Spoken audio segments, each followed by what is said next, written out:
कहा यह जाता है कि हार्ड साइंसेज जैसे फिजिक्स, केमिस्ट्री, बायोलॉजी, जियोलॉजी, ये जो हार्ड साइंसेज होती हैं ये इंसानों की जिंदगियों को बेहतर करती हैं, हमारी जिंदगियों को लंबा करती हैं, हमारी ट्रांसपोर्टेशन को इजी करती हैं, हमारी लाइफ में बेहतरी लाते हैं। बल्कि कई लोग तो आर्ग्यू ये भी करते हैं कि जब हम एस्ट्रोफिजिक्स वगैरह समझते हो तो इसमें से हमें फलसफा भी मिलता है, अपनी इंसानियत की कदर का एहसास भी होता है या उसकी इनसिग्निफिकेंस का एहसास भी होता है। लेकिन इसके ऊपर कोई डिबेट नहीं है कि इंसानों को इंसान आर्ट्स बनाती है। आर्ट्स जिसको हम फनून लतीफा भी कहते हैं, जिसके अंदर लिटरेचर, शायरी, फिक्शन और फिक्शन के आगे से शाखें निकलती हैं, गाना, नज़में, फिल्म, आर्टिस्ट निकलते हैं उसमें से। ये वो चीजें हैं जो इंसानों को इंसान बनाती हैं। लेकिन जहां पे हमारे मुल्क में हर चीज खराब है वहां पे इसकी भी हालत बड़ी खराब है। लेकिन आगे जाने से पहले इस वीडियो को ज्यादा से ज्यादा लाइक करें, शेयर करें, सब्सक्राइब करें। अगर इस चैनल को सपोर्ट करना चाहते हैं तो patreon.com/हारिस सुल्तान पर जाकर पेट्रन भी बन सकते हैं, या फिर नीचे कमेंट्स में अपने ख्यालात का इजहार जरूर करें। तो जैसा कि मैं ये बात बड़े अरसे से कहता चला आ रहा हूं कि पाकिस्तान में हर चीज ज़बूहानी का शिकार है, यानी तनज़्ज़ुली का, यानी नीचे जा रही है हर चीज। लेकिन मैं आपके सामने वो घिसी पिटी बात नहीं करूंगा कि हमारे यहाँ टैलेंट बहुत है, अगर हमें अच्छे लीडर्स मिल जाएं या हमें अगर ये कोई चीज अच्छी मिल जाए तो हम बड़ी तेजी से तरक्की करेंगे वगैरह वगैरह। लेकिन मैं एक दरमियानी बात करूंगा कि किसी भी मुआशरे में अगर उसकी फाउंडेशंस ठीक हो जाएं तो मुआशरा बड़ी तेजी से ऊपर जा सकता है। फिर मैं वो बात करूंगा जो लोगों को, बहुत सारे लोगों को पसंद नहीं आती, दोनों तरफ के लोगों को, कि हमारे बगल में इंडिया है, हमारी जैसी शक्लें हैं, कमोबेश हमारी तरह का कल्चर है, हमारी तरह की जबान है। ठीक है, बहुत सारी जबानें हैं उधर भी, लेकिन इंडिया और पाकिस्तान का कल्चर ज्यादा मिलता है एज अपोज टू पाकिस्तान या चाइना का या इंडिया या ईरान का। तो वो लोग हर चीज में आगे की तरफ जा रहे हैं। हर चीज में, जब मुआशरा ऊपर जा रहा होता है तो हर चीज में आगे जा रहे होते हैं, और जब मुआशरा पीछे जा रहा होता है तो हम हर चीज में पीछे जा रहे होते हैं। इतनी लंबी तमहीद मैंने इसलिए बांधी, और जैसा कि आपने थंबनेल देखा कि मैं इंडियन फिल्म्स और पाकिस्तानी फिल्म का मुकाबला करने आ रहा हूं। और ये तो वो ऐसी दौड़ है जिसमें हम बहुत पहले हार चुके थे, लेकिन बीच में हल्का फुल्का हमें कहीं पे सिग्नल आता है कि यार हम भी कुछ कर रहे हैं या कुछ कर सकते हैं। बॉलीवुड की फिल्में देख के हम बड़े हुए, पाकिस्तान में इधर बड़ी गंदी खस्ता हाल फिल्में बनती थी, लेकिन चलें कहते हैं 80s 70s में नदीम, मोहम्मद अली, वहीद मुराद की फिल्में कुछ अच्छी थी, वो मैंने देखी भी। लेकिन फिर बाद में 90s में बहुत बुरा हाल था, फिर अच्छी अच्छी फिल्में भी आना शुरू हुई। लेकिन एक चीज है आर्टिस्टिक फ्रीडम। जब किसी आर्टिस्ट को आर्टिस्टिक फ्रीडम नहीं मिलती तब तक वो मुआशरा आगे नहीं जा सकता। इंडिया में आपके पास आर्टिस्टिक फ्रीडम है, जिसकी वजह से उन्होंने पीके बनाई। पीके हमारे जैसे कल्चर में, हमारी जैसी सोसाइटी में जो बड़ी थोड़ी सी डॉगमेटिक किस्म की है, ये हॉलीवुड तो इस तरह के सब्जेक्ट्स के ऊपर मूवी बना सकता है, लेकिन हमारे जैसे लोग हमारे मुल्कों में नहीं बन सकते। लेकिन नहीं, इंडिया ने दिखाया, साबित किया और बना के दिखाया, और उसको पाकिस्तान में भी बड़ा सराहा गया। शायद इस वजह से क्योंकि उसमें शायद इस्लामिक गॉड को इतना टारगेट नहीं किया गया, लेकिन उसका मोर और लेस जो अक्ल वाले लोग हैं उनका इशारा सबकी तरफ ही था, सारे रिलीजन्स की तरफ ही था। लेकिन खैर, कहा जाता है कि उधर भी अब प्रॉब्लम्स आ रही हैं, आर्टिस्टिक फ्रीडम के ऊपर कदगने लग रही हैं, जो कि एक अच्छा साइन नहीं। तो हमने कई अच्छी फिल्में थोड़ी बहुत बीच में आना शुरू हुई, लेकिन जैसे इस मुल्क के फैब्रिक के अंदर, हर चीज के अंदर मजहब को जबरदस्ती घुसा दिया जाता है, और कोई भी खुल के अपनी सोच का जो इमेजिनेशन होती है वो इन्फिनिट होती है। लेकिन जिन मुआशरों में आज़ादी नहीं होती वहां पे सोच के ऊपर भी कदगने होती हैं और आर्टिस्टिक फ्रीडम नहीं होती। मैं बात कर रहा हूं इस पाकिस्तानी फिल्म का जिसका नाम है जिंदगी तमाशा। ये तकरीबन 3 साल से इस झंझड़ में फंसी हुई थी कि क्या इसको सिनेमा में दिखाने की इजाजत होगी या नहीं होगी। इस फिल्म को 3 सेंसर बोर्ड्स ने अप्रूव किया कि आप इसको चला सकते हैं, लेकिन सोशल मीडिया की जो मिस इन्फॉर्मेशन या डिस इन्फॉर्मेशन होती है उसकी नजर ये चढ़ गया। और किस बात पे? फिर से मजहब के नाम पे। कभी मजहब के नाम पे आर्टिस्टिक फ्रीडम को रोका जाता है या आम आवाम की सोच को रोका जाता है, तो कभी नेशनलिज्म के नाम पे रोका जाता है। तो उसका नतीजा यही निकलता है कि आपके जो दिमाग हैं वो फिर तोते बन जाते हैं। तोते बनने का मतलब ये कि जो उनको ऑफिशियल लाइन दी जाती है वो वही टो करते हैं। जो उनको बता दिया जाता है कि पाकिस्तान दिन दुगनी रात चुगनी तरक्की कर रहा है, हमने सारी जंगें हरा दी हैं, हम बड़े अजीम कौम हैं, जिंदा पाइंदा कौम है, वो जो प्रोपेगेंडा होता है, वही प्रोपेगेंडा आपके लोग तोते की तरह आगे बोलते हैं, लेकिन हकीकत उसकी बिल्कुल बरक्स होती है। वेस्ट की तरक्की का राज और इंडिया की भी बहुत ज्यादा तरक्की का राज, एक बहुत बड़ा राज ये कि उधर डेमोक्रेसीज हैं, उधर आजादी है, सोचने की आजादी है। और जब आप सोचने की आजादी होती है तब आप सेल्फ क्रिटिकल भी होते हैं। बहरहाल, फिल्म को स्पॉइल नहीं करना चाहता। 3 साल ये डब्बे में पड़ी रही। इस्लामी नजरियाती काउंसिल ने बहुत शोर मचाया कि इसमें गुस्ताखी है, इसमें इस्लाम की बुराई है, इस्लाम को बदनाम किया जा रहा है। मैंने आज ये फिल्म देखी, 2 घंटे की फिल्म है, और मैं आप सबको रेकमेंड करूंगा कि देखें। मैंने लिंक यूट्यूब का डिस्क्रिप्शन में डाल दिया है, क्योंकि ये प्रोपेगेंडा किया गया इस मूवी के खिलाफ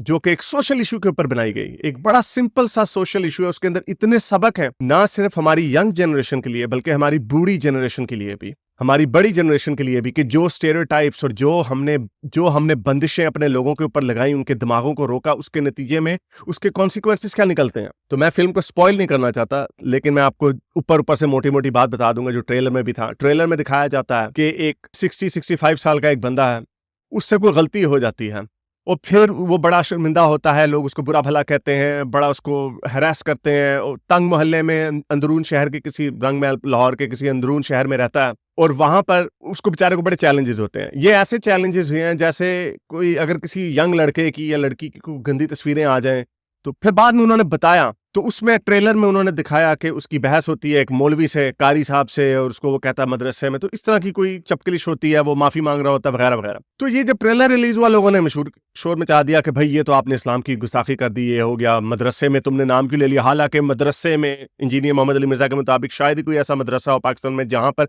बच्चों के साथ बदफेली नहीं होती। इसके बावजूद आपको इजाजत नहीं है ये बात करने की कि मदरसों में मौलवी क्या करते हैं। तो वो ट्रेलर में उन्होंने वो वाला छोटा सा क्लिप दिखा दिया, लेकिन अब जब मैंने मूवी पूरी देखी मुझे पता चला कि उस लाइन की इतनी सिग्निफिकेंस नहीं थी। ये जो मूवी है उसका सब्जेक्ट जो है वो टोटली डिफरेंट है, और उसके जो कॉन्सिक्वेंसेज हैं वो टोटली डिफरेंट है, और उसके अंदर सबक, और इसमें इस्लाम की या किसी भी मजहब की रत्ती भर भी तौहीन नहीं की गई। लेकिन जो मसला इस मुल्क का है कि हर चीज में मजहब को घुसा दिया जाता है। जब कोई भी एक सिंगुलर आइडियोलॉजी पूरी सोसाइटी के ऊपर हावी हो जाती है, तो फिर वो बाकी आइडियोलॉजीज को खा जाती है, उसको पनपने का मौका नहीं देती। इसीलिए बैलेंस होता है अच्छे मुआशरा में। वाइब्रेंट मुआशरों में स्ट्रॉन्ग लेफ्ट होता है, स्ट्रॉन्ग राइट होता है, और बीच में लोग होते हैं। यहाँ पे सिर्फ स्ट्रॉन्ग राइट है और लेफ्ट है ही नहीं, जिसकी वजह से कोई चेक्स एंड बैलेंसेस नहीं है, और हर चीज में आपको चुप करा दिया जाता है।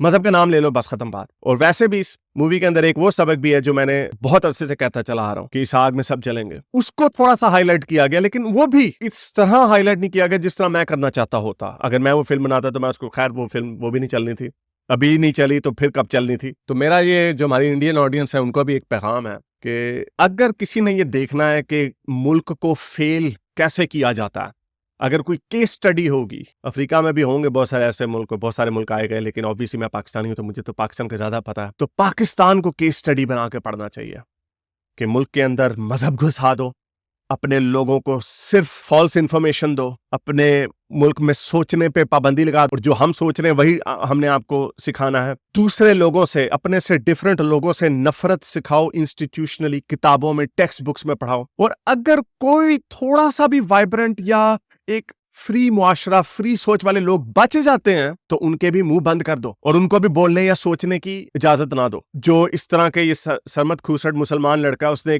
एक अच्छी मुआशरे के ऊपर मूवी बनाई, उसमें इस्लाम की कोई तौहीन नहीं, कोई कदगन नहीं, कोई गुस्ताखी नहीं, लेकिन उसने क्रिटिकल सोशल इश्यूज के ऊपर एक वीडियो बनाई, उसको भी नहीं चलने दिया गया। तो काय के बदल गए आप में क्या तब्दीली आई है इस डे एंड एज में। चलो 60-70s में सेंसर बोर्ड होता था, रेडियो पे हम वही लगाएंगे जो हम लगाना चाहते हैं, फिल्म पे वही दिखाएंगे जो दिखाना चाहते हैं। अब तो यूट्यूब का जमाना है। अभी भी अब जो पाकिस्तान के जो कई बच्चे, उनको पता है कि ब्रुकलिन में क्या हो रहा है, उनको पता है कि दिल्ली में क्या हो रहा है, लेकिन इनको लोगों की सोच पे पाबंदी लगानी है। तो इंडिया को भी मेरा ये मशवरा है कि जो इंडिया के लोग देख रहे हैं कि आर्टिस्टिक फ्रीडम बड़ी इंपॉर्टेंट चीज है।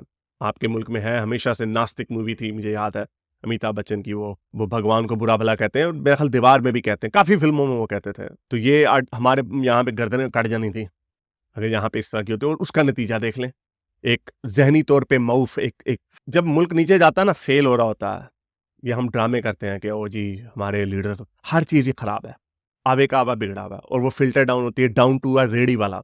हमारे रेडी वाले की भी सोच वैसी होगी जैसी ऊपर से दी जा रही है। कुंद जहन, सोचने की आज़ादी नहीं, सोचने समझने की कोई इनको वो नहीं है। खैर एनीवे, इसके ऊपर तो काफ़ी देर बात की जा सकती है, पाकिस्तान की नाकामियों के ऊपर। तो इंडिया को भी मशवरा है कि अपनी आर्टिस्टिक फ्रीडम को प्रिवेंट करें, उसको संभाल के रखें। अगर कोई आर्टिस्ट बोंगी भी मारता है, कोई गलत मैसेज भी देता है, तो इससे डिबेट होती है, इससे लोगों में आपस में एक डिस्कशन होती है, उसके रिजल्ट में एक अच्छी सोच निकलती है। जब भी कोई दो लोग या दो ग्रुप्स किसी दो आइडियाज के ऊपर आर्ग्यू कर रहे होते हैं, तो उसमें से अच्छा आर्ग्यूमेंट आगे आता है। जब आप पाबंदियां लगाते हैं, जब आप लोगों को कहते हैं कि आप इसके ऊपर बात नहीं कर सकते, वहां से प्रॉब्लम शुरू हो जाती है। तो पाकिस्तान का यही हाल है, इसीलिए हम किसी भी शोबे में आगे नहीं जा रहे। मुझे तो इंतजार है कि क्रिकेट में हम कब फेल होंगे। हम तो हर चीज में फेल है, कोई एक इंडिकेटर नहीं है जिसमें हमने अच्छी तरक्की की हो। क्रिकेट है, बस थोड़ी सी सरफेस पे चली जा रही, कभी अच्छे हो जाते हैं, कभी बहुत नीचे चले जाते हैं, फिर ऊपर हो जाते हैं। तो इस फेल्ड कंट्री में I don't know how this country is going to survive. मेरी आप सारे लोगों से रिक्वेस्ट है कि ये फिल्म, अब चूंकि उसको चलने नहीं दिया गया, इसलिए डायरेक्टर ने इस फिल्म को यूट्यूब के ऊपर रिलीज कर दिया। मुझे इसके कोई पैसे नहीं मिल रहे। मेरी सरमद खुसट इनका जो डायरेक्टर है, मेरी इनसे कभी बात नहीं हुई। मैंने आज ये वीडियो देखी, मुझे किसी ने भेजी, तो मैंने कहा अच्छा चले मैं देखता हूँ मूवी को। थोड़ी सी स्लो है लेकिन उसको देखिएगा जरूर। आपको आई एम श्योर कि इससे हमें सबक ज्यादा मिलेगा। ये एंटरटेनमेंट कम, लेकिन इससे हमें सबक ज्यादा मिलेगा। बड़ी इमोशनली चार्ज्ड मूवी है और आई होप कि आपको पसंद आएगी और इसको शेयर, उस मूवी को शेयर भी कीजिएगा। फ्री है बिल्कुल ऑब्वियसली, हालांकि इतनी पैसे से, इतनी मेहनत से फिल्म बनती है। सारी दुनिया के जो आर्टिस्ट होते हैं उनको फाइनेंशियली, मॉनेटरीली उनको रिवॉर्ड दिया जाता है उनकी आर्टिस्टिक कैपेबिलिटीज की वजह से। लेकिन ये मुल्क है जहाँ पे किसी की भी कोई कदर नहीं, और वो फिल्म डब्बे में चलेगी, ज़ाया हो गई। तो प्लीज़ इस मूवी को यूट्यूब पे देखिएगा, उसको लाइक और शेयर लोगों के साथ कीजिएगा। शुरू में 1.5 मिनट का या 2 मिनट का डायरेक्टर ने एक पैगाम भी दिया है, उसको भी ज़रूर सुनिएगा। वो उसको जब आप सुनेंगे तो शायद आप इस मूवी की खसूसियत का आपको शायद ज़्यादा एहसास हो जाए। उम्मीद करता हूँ आज की वीडियो आपको पसंद आई होगी। इसको ज़्यादा से ज़्यादा लाइक करें, शेयर करें, सब्सक्राइब करें। अगर मेरे चैनल को सपोर्ट करना चाहते हैं तो patreon.com/हारिस सुल्तान पे जाकर पेट्रन भी बन सकते हैं। अब तक के लिए इतना ही, अगली वीडियो तक साइंस ऑफिस। अगर आपको मेरी ये वीडियो अच्छी लगी तो मेरे चैनल के मेंबर बनिए, पेट्रन बनिए, या फिर आप मुझे बाय मी या कॉफ़ी में भी सपोर्ट कर सकते हैं।